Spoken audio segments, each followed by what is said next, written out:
Jadi betul ya saudara bilang ketika memeriksa Pak Hasto ini saya lah yang menangkap Pak Lukas NMB ya. Baik. Intinya nggak seperti itu.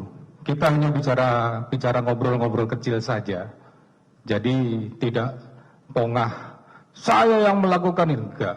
Kita hanya ngobrol-ngobrol kecil, ngobrol biasa.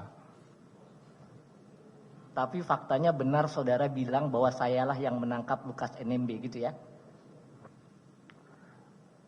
Pada saat itu kita bercerita-cerita untuk ice breaking karena saya melihat Pak Hasto agak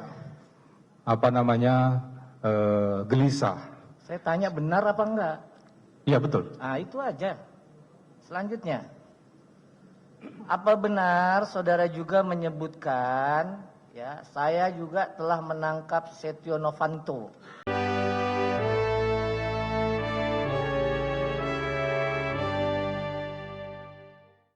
Dalam proses hukum yang sedang berjalan terhadap Hasto Kristianto, jaksa penuntut umum telah mengerahkan berbagai upaya untuk membuktikan dakwaannya. Sejumlah saksi telah dihadirkan di persidangan, mulai dari mantan terpidana seperti Wahyu Setiawan, Tio, dan Saiful Bahri, hingga saksi dari unsur penyelidik, penyidik, serta ahli, termasuk ahli bahasa. Namun, dari keseluruhan keterangan yang disampaikan, tampak bahwa pembuktian masih belum sepenuhnya kokoh. Banyak pernyataan para saksi yang bersifat tidak langsung atau testimonium de auditu, serta keterangan yang masih memerlukan verifikasi lebih lanjut. Kesaksian yang ada sejauh ini belum mampu menghadirkan benang merah yang kuat dan solid untuk mengaitkan Hasto secara langsung dengan keberadaan atau peran aktif Harun Masiku dalam konteks kasus yang disidik. Dalam hal ini, keberadaan Harun Masiku sebagai pihak yang diduga memiliki informasi kunci menjadi sangat krusial. Tanpa kehadiran dan keterangan langsung dari Harun, rangkaian pembuktian yang disusun oleh jaksa berpotensi dianggap prematur atau belum memenuhi standar pembuktian yang meyakinkan sebagaimana disyaratkan dalam hukum acara pidana. Situasi ini menempatkan hakim dalam posisi dilematis. Di satu sisi ada desakan untuk menuntaskan perkara demi keadilan. Namun di sisi lain, hakim tentu akan berhati-hati agar putusan yang dijatuhkan tidak menimbulkan kontroversi hukum maupun opini publik. Apalagi jika didasarkan pada bukti yang belum sepenuhnya menyentuh substansi keterlibatan terdakwa secara langsung. Dengan kondisi seperti ini, absennya Harun Masiku tidak hanya menghambat proses pembuktian yang utuh, tapi juga menciptakan celah keraguan dalam penilaian hakim.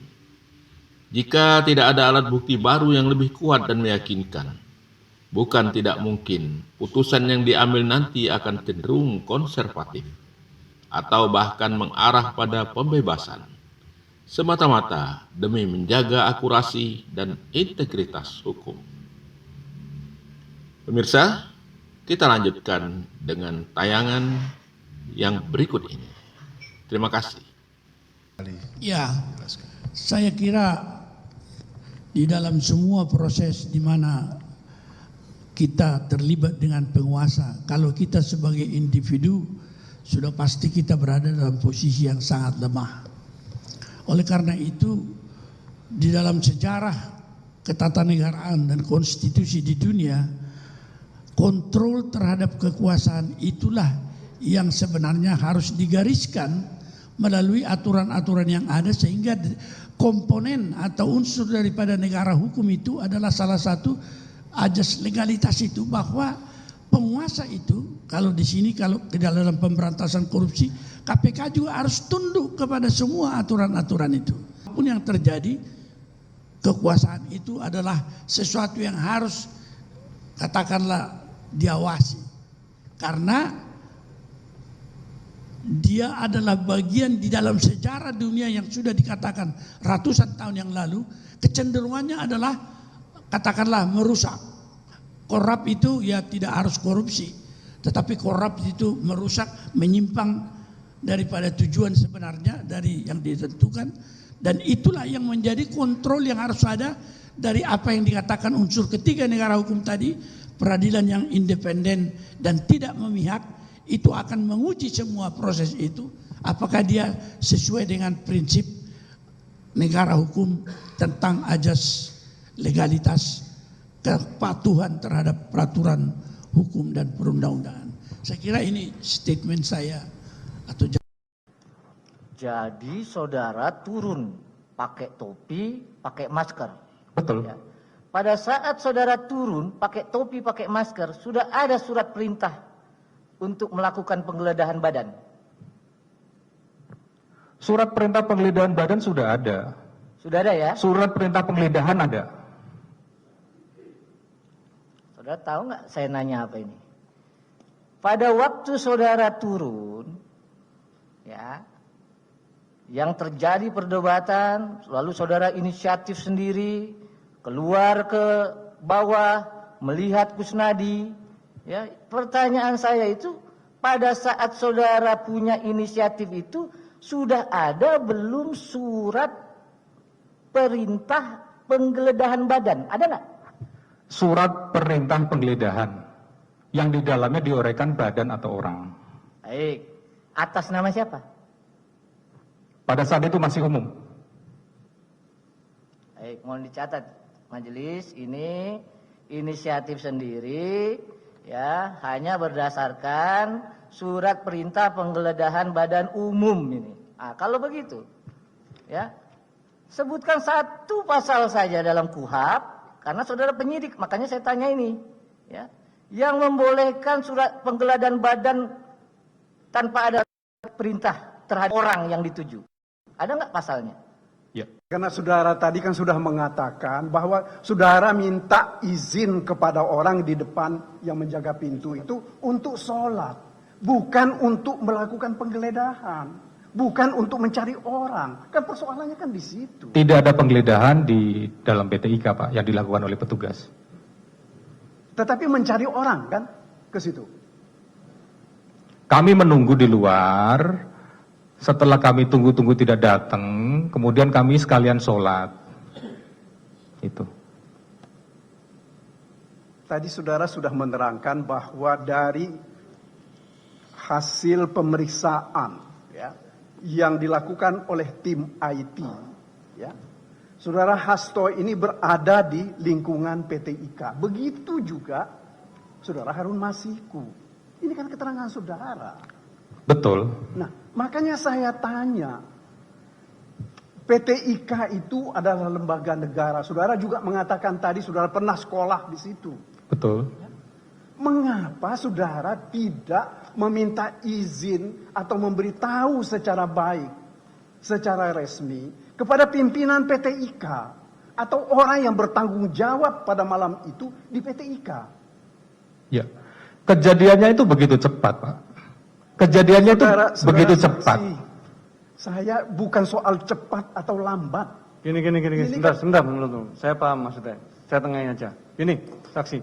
Ada enggak ketika itu saudara melakukan minta izin berkoordinasi dengan pimpinan PT IKA ketika hendak masuk ke PT IKA? Ketika itu, ada tidak? Kita pastinya akan berkoordinasi yang mulia. Enggak, waktu itu ada enggak saudara berkoordinasi? Pada saat itu belum. Nah, sudah. Itu jawabannya. Belum pada saat itu. Belum, tidak ya. Jelas ya. Jadi enggak usah bertele-tele karena yang ditanya cuma itu. Baik, terima kasih Yang Mulia. Selanjutnya yang saya mau tanya kepada saudara saksi, ya. Apakah saudara saksi tahu bagaimana permulaan polisi yang berada di KPK yang mendatangi teman saudara-saudara itu di lingkungan PT IKA ketika itu? Tiba-tiba ketika kami melakukan sholat dan selesai, ada beberapa orang langsung nyamperin kami dan nyamperin yang di mobil. Pertanyaan saya begini, Ya. yang nyamperin di mobil, Ya. Betul. Saudara dengar apa percakapan mereka di mobil itu? Antara yang bertanya dengan orang yang berada di mobil. Ya. Saudara tahu nggak? Ribut-ribut, kemudian saya ikut menghampiri dan saya ditanya secara langsung. Begini, sebelum saya belum tanya posisi saudara. Ya. Yang saya tanya terlebih dahulu adalah apakah orang yang berada di dalam mobil itu percakapan mereka dengan orang yang mendatangi mereka. Sudah tahu nggak? Lokasi mobil parkir dengan masjid itu tidak terlalu jauh. Ya, tidak terlalu jauh. Jadi yang sempat saya dengar lirih-lirih itu, pada saat itu mereka mempertanyakan, kalian dari mana? Kalian dari KPK kan? Nah gitu. Ada kata-kata itu. Ada kata-kata itu. Tapi saudara dengar atau tidak bahwa orang yang ada di dalam mobil itu menjawab kami IO dari satu kegiatan yang akan melakukan kegiatan di PT IKA. Saya tidak mendengar itu. Percakapan yang itu saya tidak dengar. Jadi percakapan antara orang yang datang dan kawan-kawan saudara yang berada di dalam mobil itu saudara tidak dengar percakapannya. Percakapan awal kami sampaikan, ketika kami melihat ada orang yang bergerombol menyamperin tim kami, dan saya juga posisinya ada di teras pada saat itu, teras masjid, kemudian saya secara respon langsung nyamperin. Ya, di situ terjadi perdebatan terkait dengan kepentingannya apa di sini. Kemudian salah satu mobil yang digunakan oleh salah satu petugas kami dilakukan penggeledahan dan ketemu surat tugas dari KPK. Jadi ketika pimpinan itu tidak menyetujui pendapat saudara, mereka merintangi penyidikan. Jika fakta-fakta itu sudah kuat, unsur perintangan penyidikan itu adalah setiap orang. Dalam hal ini melekat. Makanya saya tanya tadi, ya, kalau memang betul mereka melakukan perintangan penyidikan, kenapa saudara tidak periksa? Saudara baru melakukan pemeriksaan tentang perintangan penyidikan ini pada bulan Januari 2025. Ini kejadian 2020. Ya. Bahkan pimpinan-pimpinan KPK ketika itu masih ada di situ. Makanya itu yang saya tanya kepada saudara saksi. Mengapa ketika orang-orang itu masih berada di situ, mereka tidak diperiksa menjadi saksi atau malah saudara laporkan untuk menjadi tersangka perintangan penyidikan? Kami tergabung dalam surat perintah penyidikan ini adalah surat perintah penyidikan tambahan pada tahun 2023 betul. Kemudian beberapa kali kami melakukan ekspos terkait dengan pengembangan perkara. Saya pernah melakukan ekspos juga. Salah satu pimpinan mengatakan bahwa jangan ada pengembangan penyidikan lagi. Intinya di situ.